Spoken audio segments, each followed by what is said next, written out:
Good morning. It is. Thank you for all that you do. My question is going to be obvious as I start to speak. My question is, why sometimes when I'm really excited, I cry? Like I'm very happy. I knew I was going to be up here. I looked at my watch and it said 11:11, and I was like, okay. And I'm so excited about your work, and I'm excited about my son uses it. He's 15, and he still thinks it's a little crazy out there, but he uses it, and he sees the results of it, so he doesn't know what to call it. And I said, don't call it anything, call it happy. But my question is, sometimes when I get really happy, I cry. Why is that? This could not have come at a better point of our conversation, because we've been talking about the mix of energy. So when you've got a strong desire and a little bit of resistance, you can feel the resistance. The stronger the desire, the more any resistance will show up. If you've got resistance and there's no desire that's pulling against it, then you don't notice it. But when there's a desire and you focus upon that desire and there is some resistance, you'll feel it. Here's another way of hearing it. Feel the difference between the feeling in the words or the concept of desire. I want that, I desire that, or yearning. Feel how in yearning there's a desire that's being tempered a little bit by a belief that doesn't quite let it flow. And so what's happening is there's some desire that you're not quite ready for, but you're shining the spotlight on the desire, and so the not quite readiness is there. Here's another way of looking at it. Sometimes people cry out of happiness, and that's the way you would describe that, really, mostly. But what it means is you're summoning more than you're quite ready to allow. That's what overwhelming is. Overwhelming is asking for more than I'm quite ready for. It's like our friend was talking about. Sometimes things just go well for him, even when he doesn't think he deserves it. It's because he's got negative stuff going on. You do deserve it, but you're only letting it in to the degree that you can let it in. You hear that really clearly, don't Yes. you? And so that's why we are so pleased with more of you getting your thoughts around the idea of your vortex is flowing to you, but your reception or readiness to hear it is varying depending upon what your mix of vibrations are.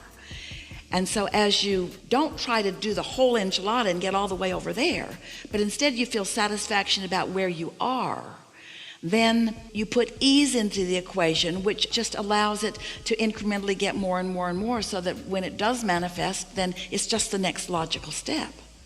Humans, you want to really want something that you don't have, and then all of a sudden get it because you think the surprise and the explosion into it will just be so fantastic.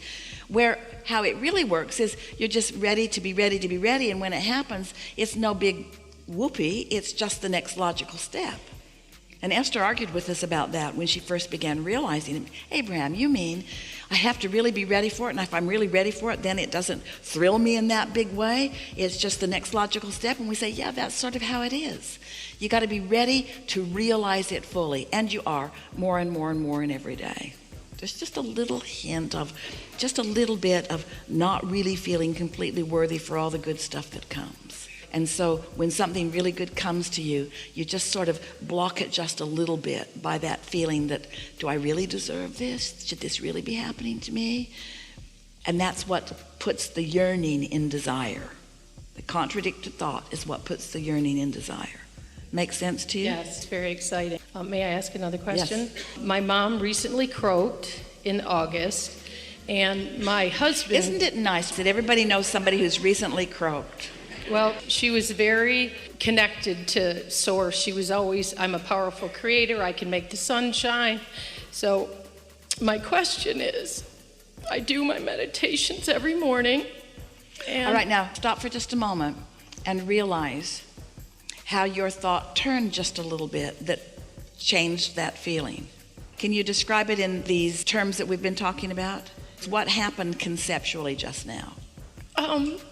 Well, I talk to her every day, and I think she hears me. But I just wonder why I can't connect. And I know that when Esther lost Jerry, she was working too hard. And I'm trying to soften my expectations. I'm trying to just be like, hey, Mom, I know you're there. But here's the thing. You have this habit of thought about your mother that your mother isn't now. Your whole belief system and thought about your mother is not really accurate to the vibrational frequency that she is. It's accurate to the vibrational frequency that she was. So when you think about her, you activate within yourself the vibrational frequency that she was, which isn't the vibrational frequency that she is, so you can't really receive her. And then it feels like that. But it gets better and better and better. Finally, we said to Esther, stop looking for Jerry where he was and look for him where he is. Because she kept wanting his human opinions about things to which he has no more human opinion. He doesn't see the downside of things. Oh, he knows what she wants and where she wants to be, and so he can guide her in those ways. But she had to sort of let go of what she knew he knew. She had to start thinking of him more in terms of Abraham, and she didn't want to. She didn't want Jerry to just become part of the Abraham soup. She already had the Abraham soup. She wanted Jerry to be Jerry. But Jerry is not the Jerry that she remembers, because all resistance left when he made his transition. That's why she doesn't get messages from him like, I buried $100,000 in the backyard. Even though he did.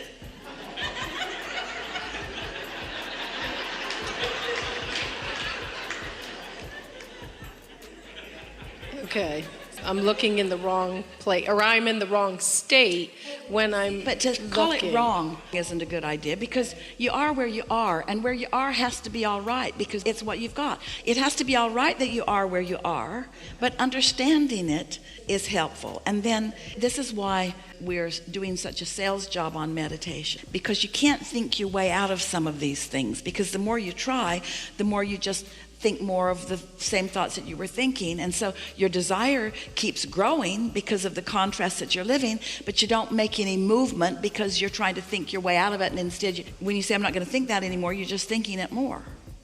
And so when you quiet your mind, then you allow what you've been asking for to begin occurring to you in a more powerful way. Esther really had to let go of, she had to almost stop thinking about what had been in order to allow what is now. When somebody makes their transition, most people think that all they've got is memories.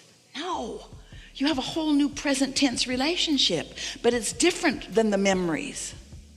So you have to find a way of letting go of the memories and letting the present tense be more active. And your dearly departed are right smack dab, right in the middle of your vortex, all hot on what you are in the process of allowing yourself to create. They're not looking through the family albums about what's gone by. They're just not. They're eager about what's new with you. And you're often eager about what's new with you too. Esther couldn't figure out why. Someone came and stayed in one of her houses, and while they were there, they knocked over a Czechoslovakian fish that was one of Jerry's favorite things ever. And it broke the tail off of it, and it never looked the same, and Esther took it kind of hard. And then someone else was in another house, and they picked up some coasters that Esther and Jerry had had for years that had pictures of little Kate when she was a little girl in them, and they were heavier than her friend knew, and when she picked them up they fell and shattered. And Esther couldn't understand, because Esther's not really attached to things, and she knows that she can replace anything easily with something that she likes even more. But some of these things had attachments to Jerry, and so it took her a little while to realize, even though we were saying it to her, because you can't hear what you're not ready to hear, that she was trying to hold those things right where they had been. So it's bad enough that Jerry took off, but at least the stuff that he liked can stay here in my present experience, yes? No. That's holding yourself someplace different than where you want to be, you see. And so Jerry's still saying, oh good, something to want. Oh, good, something to want. Not, let's hold everything that we ever had together and let's hold it in this place and let's just keep regurgitating, because that makes you yearn, because you're moving forward. You can't stand still and you can't go back. It's all new in every moment, all new in every moment. And that's what everyone that you once knew who was in physical form now really knows. They're wanting to move forward with you, not back. So throw out all the tchotchkes. You don't have to do that. They'll just destroy themselves right before your eyes. No. You can look at them now through your new eyes. They will appreciate with you your appreciation of them. But it's a real-time thing. Isn't this pretty? Not, wasn't this once pretty when you looked at it through the eyes that you're no longer looking through? Can you hear the difference? Can you feel the difference? We're wanting you to feel the realness, the now timeliness, the now reality of all that is non-physical, and its willingness and desire to come forward with you into your new reality, into your new creation, into what's in the state of becoming. All of us are looking forward. None of us are looking back. None of us who are non-physically focused are looking back. You might tap into a thought form that is, but none of us who are non-physically focused are looking back. We're looking forward, you see. Isn't that nice? This is a really good time for a segment of refreshment.